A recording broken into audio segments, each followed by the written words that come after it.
today's 2022 budget hearing with hearing from the Franklin County Sheriff's Office, and I'll turn it over to Dave Masterson. Good afternoon, everyone. On behalf of Sheriff Dallas Baldwin, my name is Dave Masterson. I'm the Director of Administrative Services. Excuse me. My responsibilities include finance, HR, IT, and our records bureau. And I want to thank the commissioners and staff for the opportunity to present to you regarding our 2022 recommended operating budget. As requested from the guidelines, our outline today will include the following. It will be the challenges that we're facing in dealing with our initiatives challenges that we're facing and how we're going to deal with those challenges with the initiatives that we are going to partake in. And that includes recruiting and hiring numerous employees for the new James A. Carnes Correctional Facility, as well as we'll touch on the progress and opening of the new James A. Carnes Correctional Facility. And our second part of the presentation will involve what efforts we have made in support of diversity, equity, and inclusion. Kicking it off with challenges. As we all know, opening the new correctional facility in 2022 will be a challenge for many different reasons. One of those is going to be the new way that we're going to be operating the jail. The new operational philosophy for the Sheriff's Office is strategic inmate management, which in part requires staff to manage, regulate, and proactively supervise inmate behavior by assessing inmate risk and need, effectively assigning inmates to housing, meeting inmates' basic needs, define and convey expectations for them, and proactively supervising the inmate activities to productively influence how they spend their time. In addition to this new operational philosophy, we have numerous job openings that we are in the process of recruiting and hiring. Part of the 2022 budget includes 90 additional positions to help staff the new facility. These include 61 deputies, 8 sergeants, 12 social services positions, and 9 support staff positions. All of these positions will help contribute to the Commissioner's Rise Together blueprint for reducing poverty in Franklin County. Under the jobs portion of the plan, as we are actively recruiting across the county.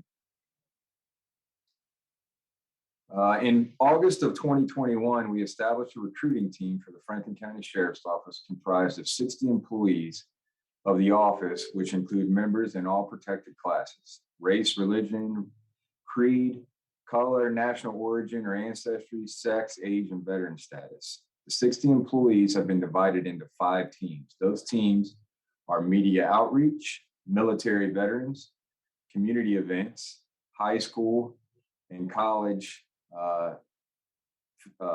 institutions, and religious and faith-based initiatives.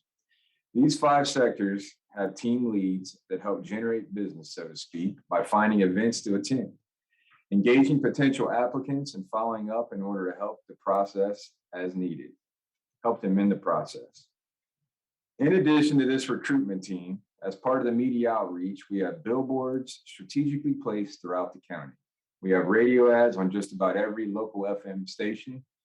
And after the first of the year, we'll be running commercials on several major networks and streaming applications.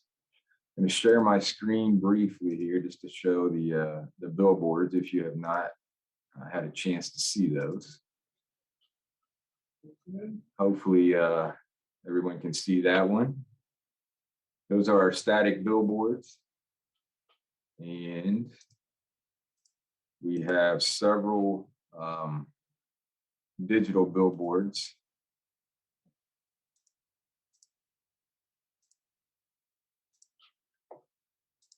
Which look very similar in nature, but would be this one. They're strategically placed throughout the county, as I mentioned, to help garner interest. You know, obviously the Sheriff's Office, we want to tout how it is a career that anybody can partake in if they meet the qualifications, and we're also touting the earning potential that's out there as well. Since we have started this campaign, we've seen an increase in applicants, and I'll touch on that here shortly.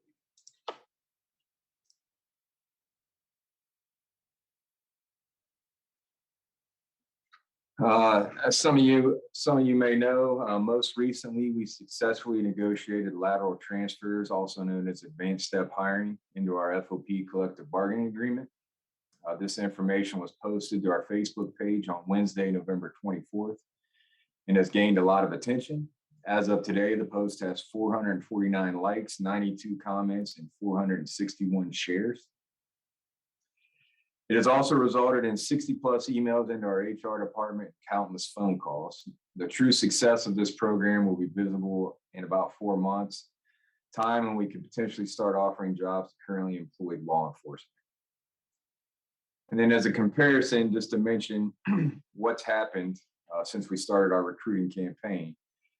From January 2021 through July 2021, which is a 7-month period, we have had 523 applications for employment for civilian and 107 for deputy. Since our recruitment effort started in August, so August through November of 2021, which is a 4-month period, we've had 554 applications for civilian and 494 for deputy. 495. As you can see, the volume has increased significantly, which would lead to more qualified applicants and more that are eligible for hire. So that we feel like since we've started the recruiting campaign, as mentioned, we've really started to see the volume increase. We've got a lot of people in the pipeline, and we're looking to continue to expand. And as mentioned earlier, we've got many jobs available, and we're just doing what we can to get as many people interested and interviewed and potentially hired in the very near future.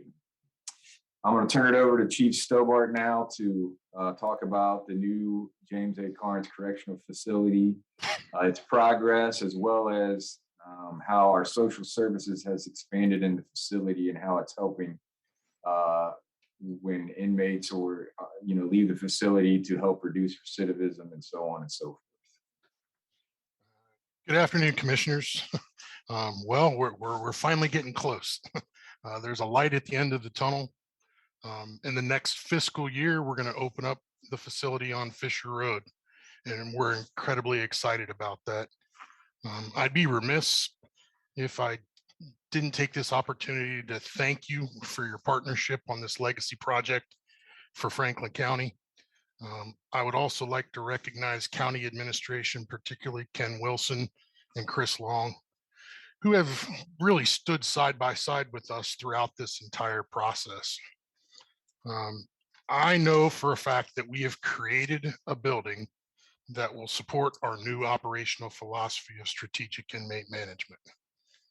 Because Franklin County has been recognized as an innovator county by the Department of Justice and the National Institute of Corrections, we were selected to be a pilot county for strategic inmate management. And one of the things I think it's important for everyone to understand is that we're not only changing the building that we're going to be operating in, we're changing our entire operational philosophy to strategic inmate management. This is important for many reasons. It gives us the opportunity to do a lot of things we have not been able to do in the past due to our restrictions of our current physical plants. Our current physical plants, as you well know, are old, they're antiquated, and they were designed and built on what I would consider to be previous assumptions or philosophies that aren't consistent with today's best practices in corrections. They're based on the assumption that the folks that are cycling through the doors of our jail are considered violent and destructive. That is really in direct opposition to what strategic inmate management philosophy is. With strategic inmate management, it's based on the assumptions that 90 to 95% of the folks that enter the doors of the facility can and will behave appropriately if given clear expectations throughout the process. Nationally, jail design and operations have evolved over the past 30 years. Practitioners have proven that providing an environment that is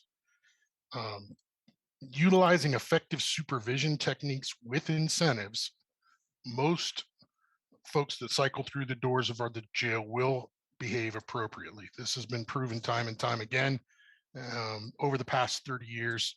The type of direct supervision model that we're moving to is not something that's new.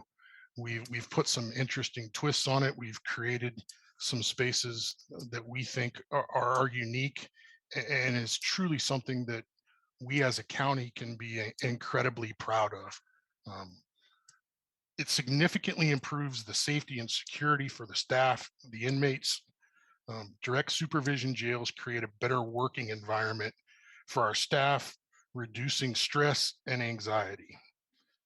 The new correctional facility will incorporate an open style of living that requires constant staff presence. So in our current facilities, there's not a single guard post anywhere in the facility that our folks can actually lay eyes on or see inmates. In this direct supervision environment, our folks will be working side by side in the cells with the inmates, where they have constant supervision of the inmates. All inmates will be assessed for risks and needs and will be housed according to their appropriate security level. We will incorporate a system of orientation that clearly conveys what the expectations for appropriate behavior will be. The housing deputies will be considered the primary authority in the units. They supervise while ensuring that they maintain a maximum level of supervision and exposure in those units.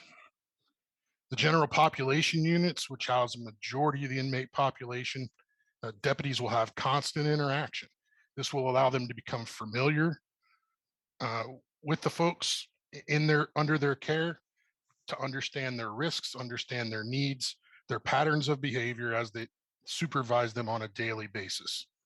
Deputies will manage inmate behavior through positive motivational techniques by holding inmates accountable when they do not meet the jail's behavioral expectations. The deputies will be able to identify and resolve problems in the early stages, preventing crisis and serious conflicts. Deputies will be instrumental in ensuring and supervising that all of the unit functions are safe, secure, in a clean jail environment. This will provide the opportunity for the inmate population to engage in positive, productive activities.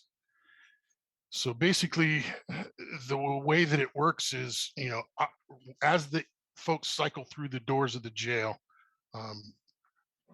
we will do pretty in-depth risks and needs assessments, which will drive housing. That will allow us to house folks who are similarly situated, have similar risks and needs together in the pods.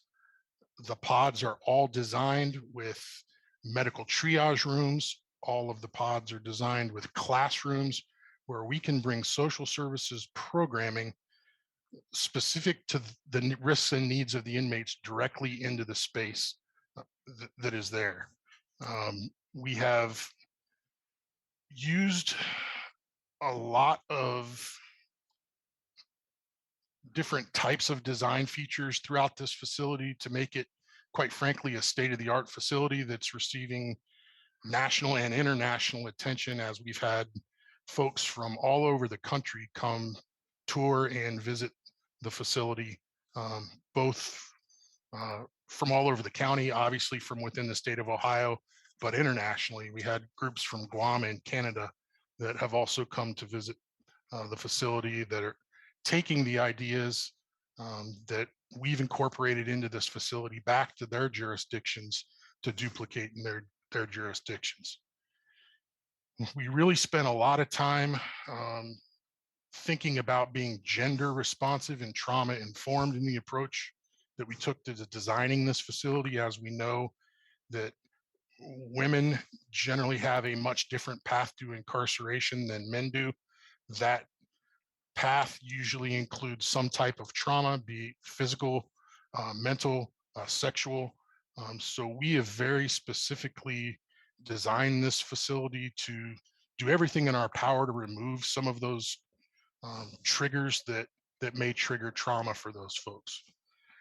This thing really kind of started, quite frankly, with the Stepping Up initiative, and again, with Franklin County leading the way, being a pilot program for the Stepping Up initiative for the Council of State Governments, and dealing with the, the the the serious problem that most jails are facing around the country of folks with mental illness cycling through the doors of the jail, and doing everything in our power to um, reduce the amount of time those folks spend in jail. Quite frankly, jails are not designed to treat mental illness. And what we want to do is do everything in our power to get those folks um, normalized, um, back on whatever kind of medication they may need to be on, be gender responsive, and to create step down units for the folks that are cycling through the doors of the jail that are suffering from mental illness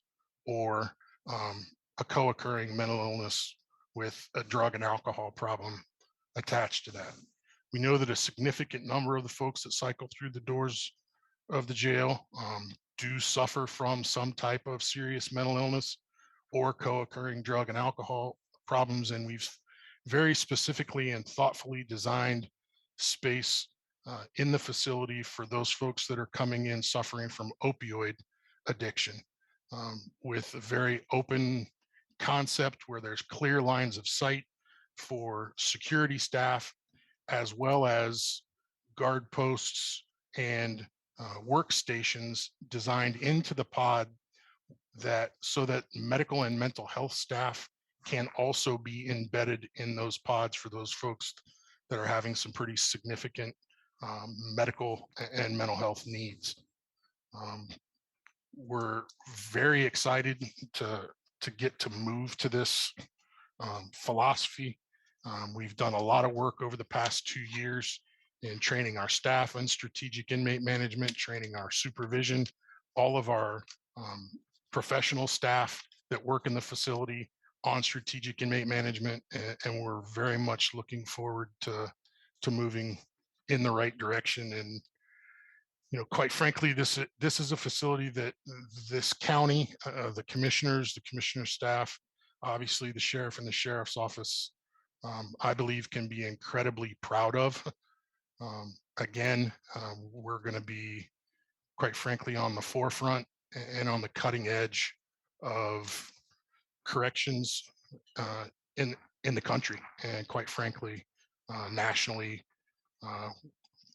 We are being recognized quite a bit for the innovation that's happening here in Franklin County. So again, commissioners, thank you for your support. We certainly appreciate you guys being partners with us on this project. Quite frankly, it's a big project.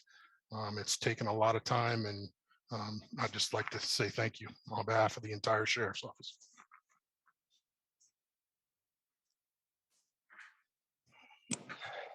Thank you, Chief Stovart. To conclude our presentation here, prior to questions, I'm going to go ahead and touch on some of our diversity, equity, and inclusion initiatives. In August 2020, Napoleon Bell was promoted to Director of Diversity, Equity, and Inclusion. And prior to that, in May of 2019, Sheriff Baldwin authorized the creation of the Diversity, Equity, and Inclusion Committee to help bridge the gap between the FCSO and its employees. In December of 2020, all supervisors and command staff received implicit bias training. And currently, Director Bell and Sergeant Frank Rhodes are conducting additional DEI training to all peace officer certified deputies, with plans to expand to all corrections and civilian staff in the future. Based on our need to hire additional staff for the new James A. Carnes Correctional Facility, we have set the following goals. We want to increase minority staffing at least 2% by the end of 2022. At current staffing levels, which are approximately 1,208, this would mean adding 25 additional minority employees over this time frame. And we set a goal to increase minority staffing by at least 6% by the end of 2026. This is our 5-year goal, and at the current staffing levels, this would mean adding 73 additional minority employees over this time frame. These goals do not consider normal attrition, but if we do reach these goals, then we would then reflect the demographic of Franklin County as shown in the most recent census data. To help with this, in fact, we've actually started a discussion with the local NAACP to hopefully help promote and host a job fair or equivalent the first part of next year to help reach more minority applicants. And kind of going back to our recruiting effort, as I mentioned, we had a January to July timeframe, and then we had an August to November, and August being when we started our recruitment efforts. Over this timeframe, our minority applications for employment have increased 50%. From January to July, we had 255, and 4-month time frame of August to November, we've had 382. So between our recruitment team, the radio ads, the targeted billboards, and some other things that we're going to hopefully implement here in the near future, we're reaching a wide range of people across the county to hopefully help increase our minority staffing through the sheriff's office. Finally, and I think most importantly, and Sheriff Baldwin can elaborate on this a little bit, he's set to formally announce his support of the Board of Commissioners resolution, Resolution 341-20, where the commissioners declared racism a public health crisis, as he feels strongly in the equal opportunities for all. That concludes my portion of the presentation here. I'll turn it over to Sheriff Baldwin to add any words that he would like to. Thank you. Dave, thank you. Appreciate it. And good afternoon, commissioners and county administration. Sheriff's #1 responsibility is to provide public safety, and that does not mean criminal activity only. Any situation that endangers people is a serious concern and needs to be addressed, especially by all public officials. On May 12, 2020, racism was declared a public health crisis by Franklin County Public Health. The Franklin County Sheriff's Office stands in support of this declaration and in support of the Board of Commissioners Resolution number 341-20. Racism far too long has affected our communities with life-endangering and devastating effects, and it must be eradicated by all available means to all elected officials. I'm very proud of the strides made by all of the Sheriff's Office personnel. We will continue to vigorously support all these efforts, both within and outside of the Sheriff's Office. Thank you.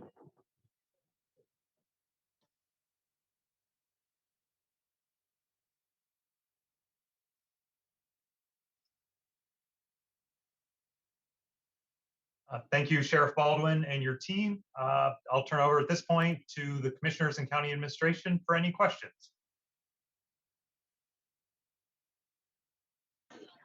I suppose I can jump in here now. Can you guys hear me? Yes, we can, Commissioner. Oh, that's good. I'm sorry, I'm in a conference center. I'm out of town right now. I'm in the greater Atlanta metro area. So hopefully I'm glad to know everybody can hear me. Sheriff Baldwin, thank you. Appreciate you and the team there at the Sheriff's Department for declaring race or supporting the declaration of racism as a public health crisis. I won't be able to stay on too long. I'm down here for a large urban county caucus symposium, so I can only sneak away for a period of time. What I did want to ask, though, I know Chief Stobart mentioned earlier that you guys have very generously and graciously given many tours. I know I appreciate the tour that you gave to county commissioners, county engineers, and some sheriffs from around the central region of the state back in September. That was a very well-received tour, and we appreciate you guys being willing to do that. I had a conversation with Deputy Administrator Chris Long last week.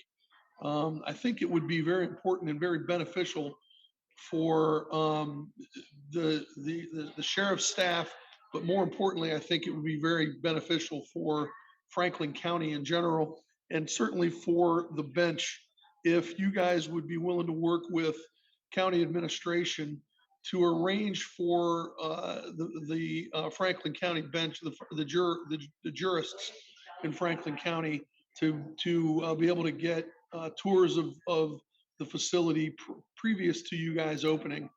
If we could arrange for tours for the members of the bench on the appeals court, the common pleas court, both, the general division and the domestic and juvenile bench, along with the municipal court, their magistrates, whatever staff, I know it sounds like a lot, and I'm sure it is, but I really think it would be very, very beneficial for the sheriff's department and for all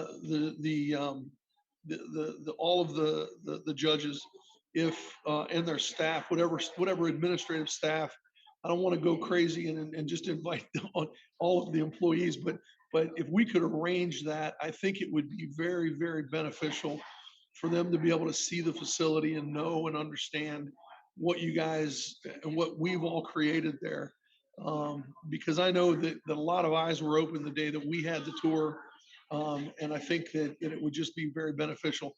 I've spoken to a few of them. I had a conversation a couple of weeks ago with Judge Dorian, and she was just tickled by the possibility. She's the one who brought it up to me initially. And I just think it would be a great thing. Commissioner O'Grady, Chief Stobart would be more than thrilled to accommodate that request. I'm sure that he would. I'm sure he would. And I know that we're running short on time, but there is 3 or 4 months yet, or 3 months or whatever, 3-4 months to be able to arrange something like that. I know it's going to take probably a big lift to get it done, but I just think it would be really beneficial for everybody if we could make that happen. No, we're happy to get that done, Commissioner. There, many of the judges have been through the facility.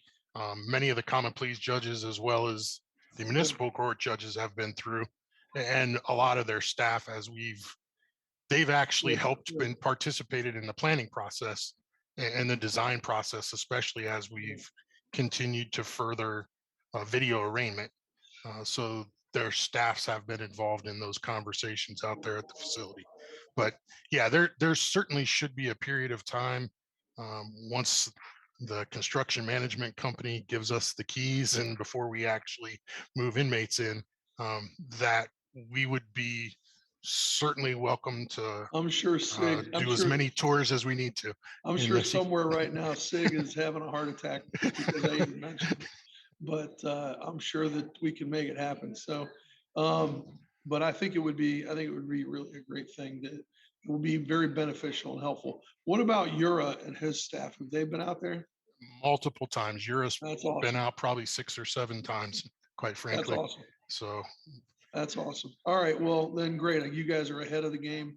I appreciate it. So I just, in my conversation with Judge Dorian, I just, I thought for sure, and I'm sure that I'm volunteering her, but I'm sure that Deputy Administrator Long will be more than willing to be helpful as well. I see her smiling, sir. Yeah, well, so I'm sure she'll have some very choice words for me at some point. It's all good, Commissioner. And I think from the timing perspective, as you'd indicated, and the sheriff and Chief Stobart and others, as we continue to plan on the opening and the sheriff's opening of the facility, there are some just really wonderful opportunities to make sure the Criminal Justice Planning Commission, many of whom have been already through it, but those who haven't, to really see the facility and all the thought that went behind why it is set up how it is. It's a real opportunity for us to do that well from the very beginning. Well, that's great. Great job, guys. Nice work today. I have a very short window, and so I'm going to have to get going here. You'll all be happy to know we're down here We have several topics. One of the biggest topics that we're discussing today and tomorrow, and I think even on Thursday, is infant mortality and childcare. Commissioner Crowley was on a panel this morning. She did Franklin County proud. She did a fantastic job. So I'm going to have to get going because we're getting ready to start here back up. So I'm going to get going. But nice work from the Sheriff's Department's perspective this morning or this afternoon. Great stuff. And you'll also be happy to know that it's no warmer here today than it is back there. So Thank you, Commissioner. enjoy the rest of the day, guys. Commissioner, thank you. And I wanted to echo Chief Stobar's comments to thank you, the commissioners, the county administration, Ken and Chris, for all of your support on the new jail project. It's well worth it, but we really appreciate it. Well, Commissioner Crowley told everybody all about it today, so we might be getting more requests to come and see it. So Good. all right. Take care, folks. Thank you, sir. Thanks, Commissioner. And with no other questions, that will conclude this afternoon's budget hearing with the Sheriff's Office. We'll take a couple-minute break to get ready for Public Facilities Management, and we can kick that off here in around 1:40. Thanks. Thank you, Zach.